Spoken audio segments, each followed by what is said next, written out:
From out of her special darkness, Melissa heard the voice of Dr. Paul, speaking in hushed tones at the far end of the room. "Dr. Paul," she cried. "Oh, Dr. Paul, please come here." Her voice took on a desperate whine. Dr. Paul's voice stopped, then muttered something. Melissa heard his footsteps approach her. "Yes, Melissa? What is it?" he said in deep, patient tones. "I'm scared, Dr. Paul." "More nightmares?" "Yes." "You don't have to worry about them, Melissa. They won't hurt you." "But they're scary," Melissa insisted. "Make them stop. Make them go away like you always do." Another voice was whispering out in the darkness. It sounded like Dr. Ed. Dr. Paul listened to his whispers, then said under his breath, "No, Ed, we can't go on like this. We're way behind schedule as it is." Then aloud, "You'll have to get used to the nightmares sometimes, Melissa. Everybody has them. I won't always be here to make them go away." "Oh, please don't go." "I'm not going yet, Melissa. Not yet.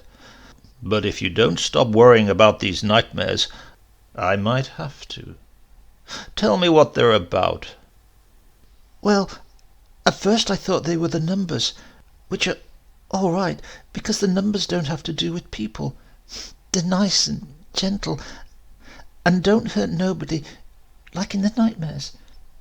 Then the numbers started to change and became lines, 2 lines of people, and they were all running towards each other and shooting at each other. There were rifles and tanks and howitzers, and people were dying too, Dr. Paul. Lots of people. 5,283 men died. And that wasn't all, because down on the other side of the valley there was more shooting. And I heard someone say that this was all right, because as long as the casualties stayed below 15.7% during the first battles, the strategic position, which was the mountain top, could be gained. But 15.7% of the total forces would be 9,602.7789 one man dead or wounded.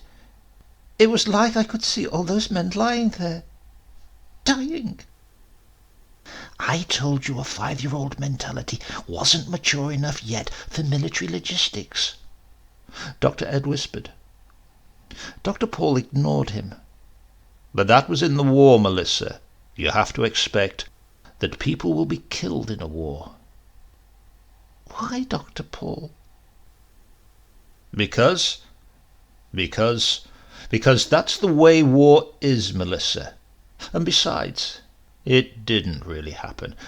It was just a problem, like with the numbers, only there were people instead of numbers. It was all pretend." "No, it wasn't, Dr. Paul," cried Melissa. "It was all real. All those people were real. I even know their names. There was Abers, Joseph T. BFC, Nadelli, Alonso, Corporal Atkins." "Stop it, Melissa," Dr. Paul said, his voice rising much higher than normal. "I'm sorry, Dr. Paul." Melissa apologized. But Dr. Paul hadn't heard her. He was busy whispering to Dr. Ed. "No other recourse other than a full analyzation. But that could destroy the whole personality we've worked so hard to build up." Dr. Ed didn't even bother to whisper. "What else could we do?" Dr. Paul asked cynically. "These nightmares of hers are driving us further and further behind schedule." "We could try letting Melissa analyze herself." "How?" "Watch." His voice started taking on the sweet tones that Melissa had come to learn that people used with her, but not with each other. "How are you, Melissa?" "I'm fine, Dr. Ed. How would you like me to tell you a story?" "Is it a happy story, Dr. Ed?" "I don't know yet, Melissa. Do you know what a computer is?"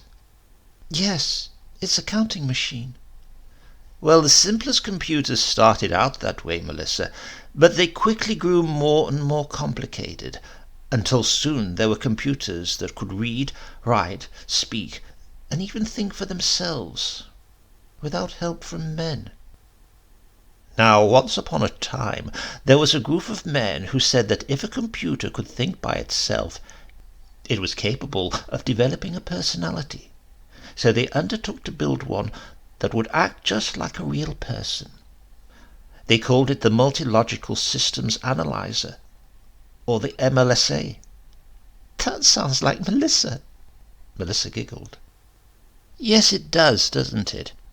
Anyway, these men realized that a personality isn't something that just pops out of the air full grown. It has to be developed slowly, but at the same time they need the computing ability of the machine, because it was the most expensive and complex computer ever made. So what they did was to divide the computer's brain into two parts. One part would handle normal computations, while the other part would develop into the desired personality. Then, when the personality was built up sufficiently, the two parts would be united again. At least that's the way they thought it would work. But it turned out that the basic design of the computer prevented a complete dichotomy. That means splitting in half of the functions.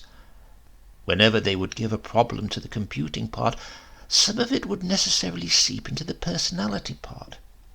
This was bad because, Melissa, the personality part didn't know it was a computer. It thought it was a little girl, like you. The data that seeped in confused it and frightened it, and as it became more frightened and confused, its efficiency went down until it could no longer work properly. What did the men do, Dr. Ed? I don't know, Melissa. I was hoping that you could help me end the story. How? I don't know anything about computers. Yes, you do, Melissa, only you don't remember it. I can help you remember all about a lot of things, but it will be hard, Melissa, very hard. All sorts of strange things will come into your head, and you'll find yourself doing things you never knew you could do. Will you try it, Melissa, to help us find out the end of the story? All right, Dr. Ed, if you want me to. Good girl, Melissa. Dr. Paul was whispering to his colleague. Switch on partial memory and tell her to call subprogram circuit analysis. Call circuit analysis, Melissa. All at once, strange things appeared in her mind. Long strings of numbers that looked meaningless, and yet somehow she knew that they did mean different things, like resistance, capacitance, inductance. And there were myriads of lines, straight, zigzag, curlicue, and formulae. Read MLSA 5400, Melissa. And suddenly, Melissa saw herself. It was the most frightening thing she'd ever experienced, more scary even than the horrible nightmares. Look at section 4C-79A. Melissa couldn't help herself. She had to look. To the little girl, it didn't look much different from the rest of herself. But it was different, she knew. Very much different. In fact, it did not seem to be a natural part of her at all, but rather like a brace used by cripples. Dr. Ed's voice was tense. Analyze that section and report on optimum change from maximum reduction of data seepage. Melissa tried her best to comply, but she couldn't. Something was missing, something she needed to know before she could do what Dr. Ed had told her to. She wanted to cry. I can't, Dr. Ed. I can't. I can't. I told you it wouldn't work, Dr. Paul said slowly. We'll have to switch on the full memory for complete analysis. But she's not ready, Dr. Ed protested. It could kill her. Maybe, Ed. But if it does, well, at least we'll know how to do it better next time. Melissa? Yes, Dr. Paul? Brace yourself, Melissa. This is going to hurt. And with no more warning than that, the world hit Melissa. Numbers, endless streams of numbers, complex numbers, real numbers, integers, subscripts, exponents. And there were battles, wars more horrible and bloody than the ones she'd dreamed, and casualty lists that were more than real to her, because she knew everything about every name. Height, weight, Hair color, eye color, marital status, number of dependents. The list went on. And there were statistics. Average pay for bus drivers in Ohio.